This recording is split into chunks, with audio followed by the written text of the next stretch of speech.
Man, I'm really glad I got a whole bag of Quickset, because remember I said I was only going to use a little bit. Well, I've used about a half a bag of this. That's because I wasn't planning on filling up the middle of that. And I can just roll this up and save it for my next job. Nice. It can be easily stored. You can keep it just like this for months, maybe even over, well, however long, you know, over a year even. Okay, so now my all-purpose joint compound, I'm going to use this here, and it's all-purpose. This just happens to say super light.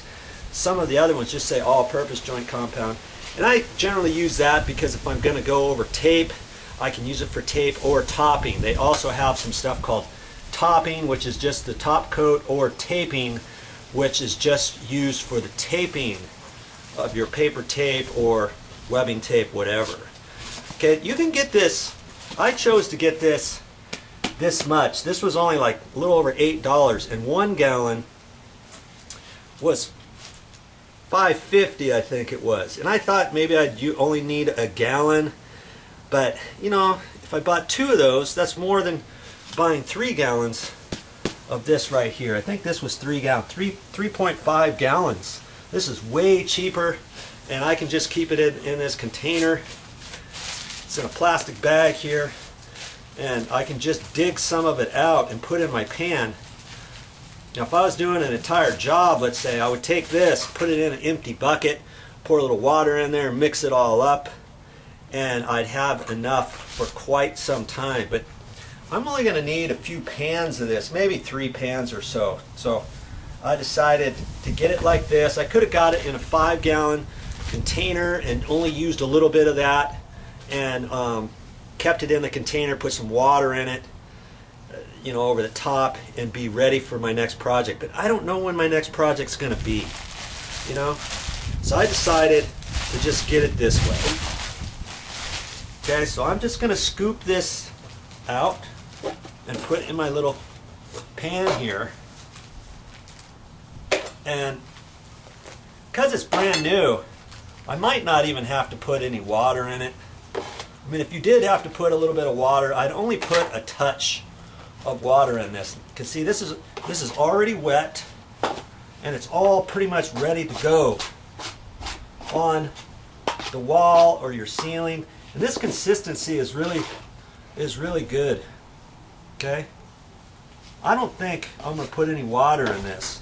Now, if I was saving this, and if this was 2 or 3 months old and it was a lot stiffer than that, I would take this and I'd pour a little bit of water in there and just mix it around back and forth like that, you know, and then put it up on the wall or the ceiling. Okay, so there it is, and I'm ready to put it up on my ceiling patch. Now before I put the all-purpose joint compound on here, I just want to look around here, and if there's any little bits that I can wipe down, now's the time I can do it. If you got any gouges or high bits, you can do it that way or wipe it down this way.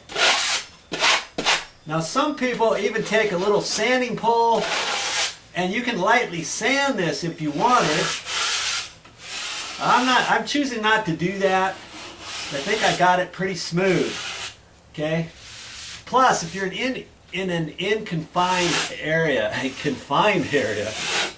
you're going to throw all kinds of dust up in the air when you start sanding. Okay, and I really didn't want to sand today.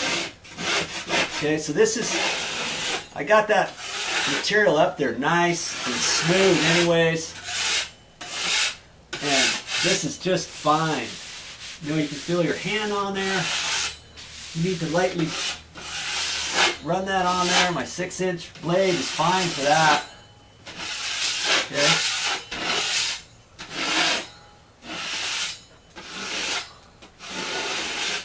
Because it's so nice and smooth, the all-purpose joint compound is going to go on nice and smooth, and it's not going to be very thick. I don't want it too thick on here, but I want it so it covers all this, because when you get ready to paint, this quickset does not paint up like regular sheetrock mud, okay? So that's another reason why we got to put the joint compound on there, the regular all-purpose joint compound or topping compound, is to get a nice smooth surface and blend it in with the existing, so that our paint, when you get ready to paint that, if you're gonna just paint this area, it's gonna blend in, or if you paint the whole ceiling, you're still gonna see this patch.